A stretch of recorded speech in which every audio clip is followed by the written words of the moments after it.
Bienvenidos. Hoy nos metemos de lleno en un tema que, de una forma u otra, nos toca a todos: el sistema educativo español. Hola, ¿qué tal? Tenemos aquí un informe muy detallado y una presentación que van a ser nuestra hoja de ruta. ¿Sí? Y la misión es ambiciosa. No queremos solo contar cómo es la educación sobre el papel, según la ley. Claro. Queremos ir más allá y contrastarlo con los datos. Ver qué pasa de verdad en las aulas. ¿Qué es donde está la clave de todo? Exacto. Así que el recorrido está claro. Empezaremos con la ley que lo rige todo, la LOMLOE. Luego bajaremos a las tres grandes etapas: ESO, FP y bachillerato. Y acabaremos analizando las cifras para tener una foto lo más precisa posible. Es que es la única manera. Para entender un sistema educativo, siempre hay dos pilares: la ley, que es el diseño, y los informes, que son la descripción de la realidad. Y hoy vamos a juntar ambos. Justo. Y es que la educación, como dicen los propios documentos, es el pilar del bienestar, tanto individual como colectivo. A ver cómo funciona esa palanca aquí en España. Perfecto, pues pongámonos a ello. Empecemos por los cimientos de todo: el marco legal, la LOMLOE, del año 2020. Eso es. Y lo primero que llama la atención es su nombre, ¿no? Ley Orgánica de Modificación de la LOE. Exacto. Ese matiz es crucial. O sea que no parte de cero. No, para nada. Reforma la ley que ya teníamos de 2006. Y esto es importante para entender las polémicas que siempre hay. No es un borrón y cuenta nueva. Es más bien corregir el rumbo de la ley anterior, la LOMCE del 2013. Justo. Y el objetivo que declara es muy ambicioso. Habla de calidad y excelencia, sí, pero las une directamente a conceptos como equidad o personalización. Y aquí, claro, el contexto histórico es fascinante, porque si algo tiene la educación en España es un historial de reformas. Interminable. Es que es un no parar. Desde la LGE de 1970, luego la LOCSE en el 90, la LOCCE, la LOE, la LONCE. Casi parece que cada gobierno tiene que dejar su propia ley educativa. Totalmente. Pero lo interesante de la LOMLOE es que intenta anclarse en 5 principios que suenan, digamos, muy actuales. ¿Cuáles serían? Pues mira, primero, los derechos de la infancia. Segundo, una apuesta muy clara por la igualdad de género y la coeducación. Vale. Tercero, la personalización del aprendizaje, que es el gran mantra pedagógico de ahora. Y los dos últimos son muy de nuestro tiempo: educación para el desarrollo sostenible y competencia digital. Con foco en la brecha de género, además. Con mucho foco en eso. Sobre el papel es toda una declaración de intenciones. Claro, pero esa idea, la de personalización del aprendizaje, choca un poco con la imagen que tenemos de las aulas, ¿no? Choca frontalmente. Ya veremos luego las cifras de alumnos por clase, pero ¿cómo personalizas la enseñanza con 25 o 30 alumnos? Ahí está el nudo gordiano del sistema. Es la gran tensión de la que hablábamos. La ley te marca un norte, una aspiración. Pero luego están los recursos del día a día. Exacto. Son los decretos que vienen después, y el presupuesto, los que determinan si de verdad se puede llegar a ese norte. De acuerdo. Pues tenemos una ley con principios muy ambiciosos. Vamos a ver cómo se traduce eso en la primera gran etapa, la ESO, la educación secundaria obligatoria. Vale. Tiene esa doble finalidad: formar ciudadanos y preparar para el futuro. ¿Qué es lo que cambia de verdad con esta ley? Bueno, el cambio más visible es organizativo. Se agrupa en 2 bloques. Primero, segundo y tercero por un lado. ¿Y cuarto, por otro? Y cuarto, que funciona como un curso puente. Pero el cambio de verdad, el que afecta al alumno, es la eliminación de los itinerarios cerrados y de las famosas reválidas. Se acabaron esas pruebas finales que lo decidían todo. Sí, esos exámenes de un solo día que te marcaban el futuro. ¿Y qué hay en su lugar? Pues se pasa a un modelo de orientación continua. Al acabar segundo y cuarto, cada estudiante recibe un consejo orientador. ¿Un informe personalizado? Eso es. En teoría, debe guiarle sobre sus mejores opciones. No es un simple apto o no apto. También hay cambios en las asignaturas. Se introduce esta materia de valores cívicos y éticos. Sí, y se le da más peso al arte. Ah, ¿es verdad? Se obliga a que todo el mundo curse como mínimo una materia artística en toda la ESO, para que no queden como las típicas Marías. Y se habla de proyectos interdisciplinares. También, se da la opción de organizar parte del horario así para romper un poco la rigidez de las asignaturas y conectar el aprendizaje con el mundo real. Pero claro, no todos los caminos son iguales. El gran debate siempre es qué hacer con el alumnado que tiene más dificultades. ¿Qué prevé la ley a partir de tercero de la ESO? Aquí hay 2 vías principales. La primera, los ciclos formativos de grado básico. Es una pasarela directa a la FP para perfiles más prácticos. ¿Y la segunda, que quizás es menos conocida? Los programas de diversificación curricular. Explícanos un poco qué son, porque el nombre suena muy técnico. Lo son. Están pensados para alumnos con dificultades, que corren el riesgo de no titular. Y la clave es que la metodología cambia por completo. ¿En qué sentido? En lugar de 10 asignaturas, los contenidos se agrupan en dos grandes ámbitos, el lingüístico-social y el científico-tecnológico. Y el enfoque es mucho más práctico, más aplicado. O sea, el objetivo no es bajar el nivel. Para nada. El objetivo es que lleguen a las mismas competencias por un camino diferente y obtengan su título de graduado. Entendido. Y ahora llegamos al punto más polémico. La evaluación. ¿Cómo se decide si alguien pasa de curso? La filosofía es la de la evaluación continua. La repetición pasa a ser una medida, y lo entrecomillo, excepcional, ¿Qué significa excepcional? que solo se puede repetir una vez por curso, y como mucho 2 veces en toda la etapa obligatoria. Pero aquí viene lo interesante. ¿Que se puede pasar con suspensos? Se puede promocionar e incluso obtener el título de la ESO con 1 o 2 materias suspensas. Esto genera un debate tremendo cada año. Que si se baja el nivel, que si es una medida de equidad. La clave es que no es automático. Es una decisión que toma todo el equipo docente en conjunto. No es barra libre. No. Tienen que valorar si para la trayectoria global de ese alumno es mejor titular y seguir adelante que quedarse atascado. Se prioriza la visión de conjunto. Vale. Superada la ESO, se abren dos grandes autopistas.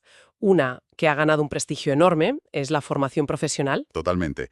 Las fuentes la presentan como la gran alternativa a un modelo a veces demasiado académico. Y su estructura es muy completa. Grado básico, medio superior y luego los cursos de especialización. Que son como los másteres de la FP, para una especialización altísima. Y la oferta es gigantesca. Las cifras que dan los informes son, para hacerse una idea, 174 ciclos formativos distintos, ¿Es una barbaridad? agrupados en 26 familias profesionales, desde informática o sanidad hasta cosas como vidrio y cerámica. Es un universo. Pero si hay algo que define la apuesta estratégica por la FP ahora mismo, es el modelo dual. La formación profesional dual. Que es mucho más que las prácticas de toda la vida. Muchísimo más. En el modelo dual, el estudiante no va a la empresa solo al final. Va desde el principio. El aprendizaje se hace en alternancia. Combina el centro educativo y la empresa casi desde el día 1. El alumno es estudiante y aprendiz a la vez, con un contrato y una remuneración. O sea que es la gran apuesta para resolver ese divorcio histórico en España entre el mundo académico y el laboral. Has dado en el clavo. Es pasar del estudiar para trabajar al estudiar trabajando. Buscar responder a lo que necesitan las empresas. Y ofrecer al alumnado una inserción laboral casi inmediata. Es un cambio de paradigma total. ¿De acuerdo? Y nos queda la otra gran autopista, el bachillerato. La etapa clásica de 2 años que prepara sobre todo para la universidad. Eso es. La LOMLOE la reorganiza en 4 modalidades. A las de ciencias y tecnología, humanidades y ciencias sociales y artes. Se suma una nueva, el bachillerato general. ¿Para quién está pensado? Para estudiantes que aún no tienen una vocación súper definida. Es más flexible, permite un currículo más mixto. La estructura de asignaturas es la clásica. Comunes, de modalidad y optativas. Pero en la evaluación, de nuevo, hay sorpresas. Sí, para pasar de primero a segundo se puede hacer con hasta 2 suspensos. Pero lo más interesante es una de esas joyas ocultas de la legislación. A ver, cuenta. Se puede obtener el título de bachiller con una asignatura suspensa. ¿En serio? Sí. Ojo, no es un regalo. Las condiciones son muy estrictas, pero la posibilidad existe. ¿Y cuáles son esas condiciones? Porque esto seguramente muy poca gente lo sabe. Tienen que cumplirse 3 cosas a la vez.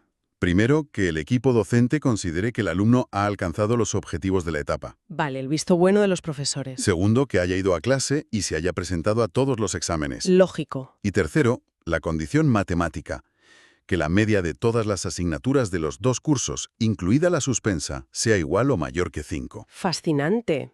¿Es una medida para no penalizar una trayectoria excelente por un único tropiezo? Exacto, es un cambio de mentalidad, te dice. Tu esfuerzo global importa más que tu peor día.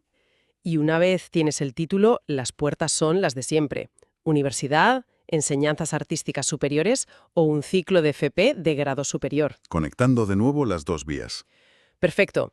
Pues ya tenemos el plano del edificio. La ley, la ESO, la FP, el bachillerato. Pero un plano no dice si hay goteras. Buena analogía. Ahora toca hacer de inspectores. Vamos a contrastar todo esto con los números, con los datos del Sistema Estatal de Indicadores y de la OCDE. Y los primeros datos, los de escolarización, ya son una pista. La enseñanza es obligatoria hasta los 16. Y a esa edad, el 95,6% están en el sistema. Es una cifra altísima. Altísima. El problema viene justo después. En cuanto deja de ser obligatorio, Exacto. Al año siguiente, a los 17, el porcentaje ya baja al 90%.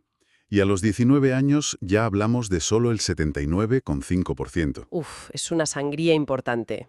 Sí, hay una caída muy, muy fuerte. Y vamos a lo que más preocupa en el día a día, el tamaño de las clases. Los famosos ratios. En la ESO la media en España es de 25,3 alumnos por grupo. En bachillerato sube a 26. Son cifras que confirman esa sensación de aulas llenas. Pero aquí los informes hacen una distinción muy importante. Sí, entre alumnos por grupo, que es lo que ve un profesor cada día, y la ratio alumno-profesor. ¿Qué es exactamente esa ratio? Es un indicador de recursos humanos. Divide el total de alumnos del sistema entre el total de docentes a jornada completa. ¿Y cómo salimos en esa foto? Pues mira, la media nacional es de 12 alumnos por profesor. ¿Y eso es mucho o poco? Si lo comparamos con la media de la Unión Europea, que es de 12,3, estamos ligeramente por debajo. Un poquito mejor. O sea que el problema quizás no es tanto el número total de profesores en el sistema. Sino cómo se organizan o se distribuyen esos profesores. Entiendo. Espera, porque aquí viene un dato de la OCDE que me ha dejado boquiabierta. ¿Cuál? Dice que un adolescente en España tiene de media más de 140 horas de clase obligatorias al año que el promedio de la OCDE. Sí, es un dato muy llamativo. Es casi un mes extra de clases. ¿Más horas significa mejores resultados? Esa es la pregunta del millón. Instintivamente pensamos que sí, pero la evidencia internacional no es tan clara. No. No, lo que parece importar más es la calidad de ese tiempo lectivo, no tanto la cantidad. Y ahí es donde entran informes como PISA. El termómetro externo del sistema. Luego están PIRLS, para comprensión lectora en primaria, y TIMSS, para matemáticas y ciencias. Son las herramientas para ver si toda esta estructura funciona en términos de aprendizaje real. Y para cerrar los datos, hablemos del bolsillo del profesorado. Un tema clave. ¿Cómo están los salarios en España comparados con nuestro entorno? El salario medio es superior al promedio de la OCDE y de la UE. Empezamos bien. Pero hay un pero. Hay un pero muy importante. Se necesitan muchos más años de experiencia para alcanzar el salario máximo de la carrera docente que en otros países. O sea que la progresión es más lenta. Mucho más lenta. Empiezas cobrando relativamente bien, pero la mejora a lo largo de tu vida profesional es menos pronunciada. Y todos estos datos son al final las condiciones materiales con las que se tiene que aplicar la filosofía de la ley. Exacto. Son las piezas del puzzle, el tamaño de las clases, las horas, los salarios. Ha sido un viaje intenso, ¿eh? Hemos partido de la arquitectura de la LOMLOE, con sus principios de equidad, de personalización. Sí. Hemos recorrido la ESO, la FP, el bachillerato. Y al final hemos chocado con la realidad de los datos.